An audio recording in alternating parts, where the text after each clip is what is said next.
But I'm not gonna let y'all keep playing in my face. And I'm not gonna let this nigga keep playing in my face either. So, since y'all hoes so worried about it, yes, this nigga Tory shot me. You shot me.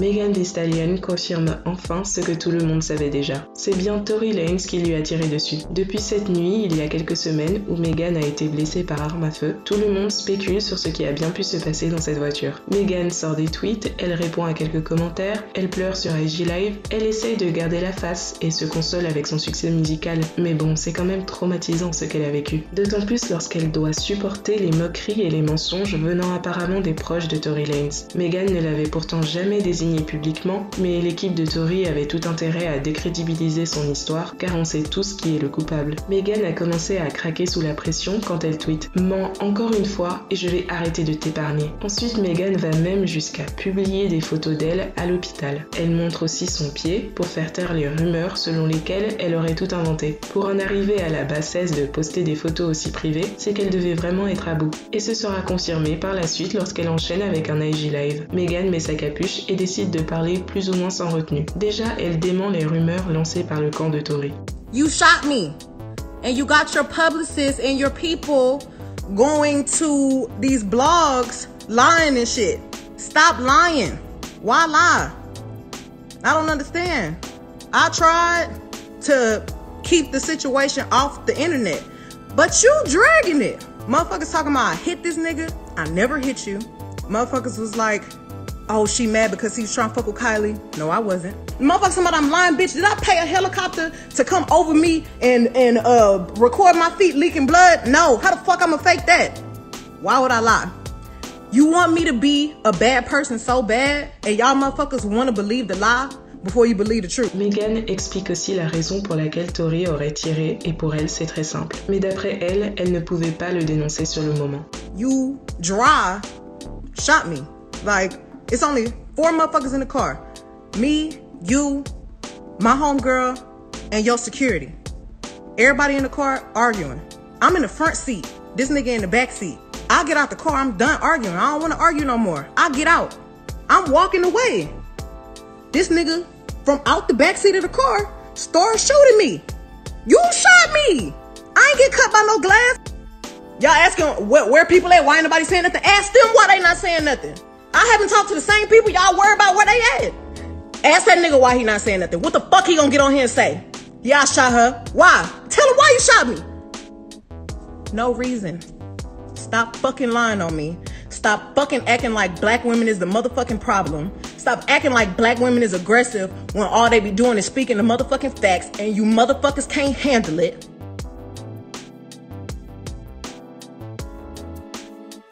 I'm scared. All this shit going on with the police is shooting motherfuckers for anything. The police was literally killing black people for no motherfucking reason. Soon as the police tell us all get out the motherfucking car, the police is really aggressive. You think I'm about to tell the police that we, niggas, us black people, got a gun in the car? You want me to tell the laws that we got a gun in the car so they can shoot all of us up? Nigga, I'm scared. It's a fucking helicopter over us. Why the fuck would I tell the laws somebody got a gun in this car and this nigga shot me? So I can get shot, you can get shot, she can get shot, he can get shot. I ain't tell the police what happened immediately right then because I didn't want to die.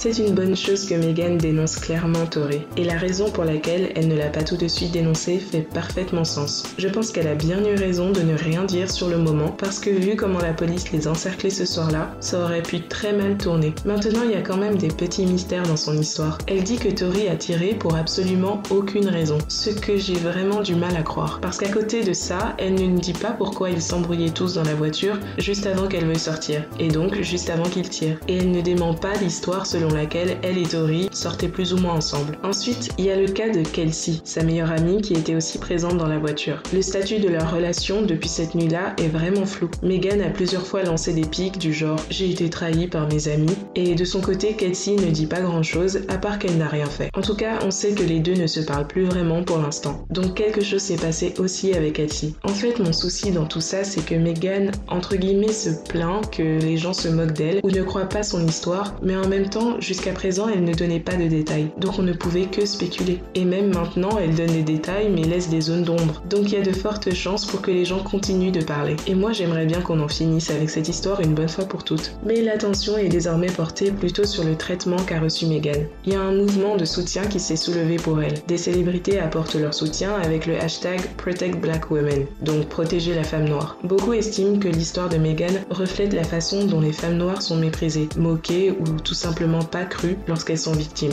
If you really want to tell the motherfucking truth, I've tried to save this nigga. Even though he shot me, I tried to spare him. And y'all motherfuckers is not sparing me. That's crazy. I go through so much shit on a daily basis anyway. Then to have to get on the motherfucking internet where I'm just trying to make my music, do my shit, pop my shit like the bitch I always been. And I'm trying to save niggas. And y'all on the internet talking about, oh, bitch, you ain't get shot. Oh, bitch, you this. Oh, free tour.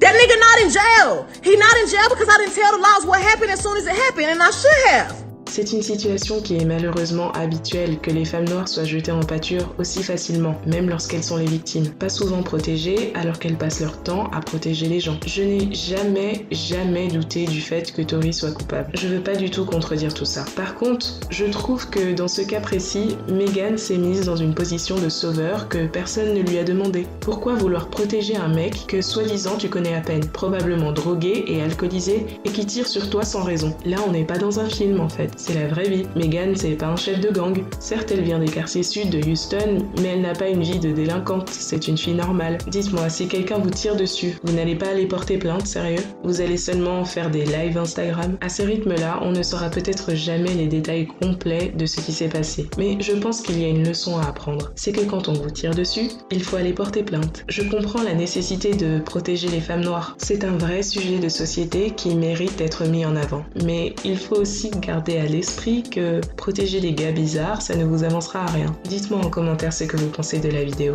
Vous pensez que Megan a bien fait de donner sa version? Vous trouvez que ses explications sont complètes et convaincantes? D'après vous, pourquoi Megan était autant sujette aux moqueries? Allez, on se parle en commentaire.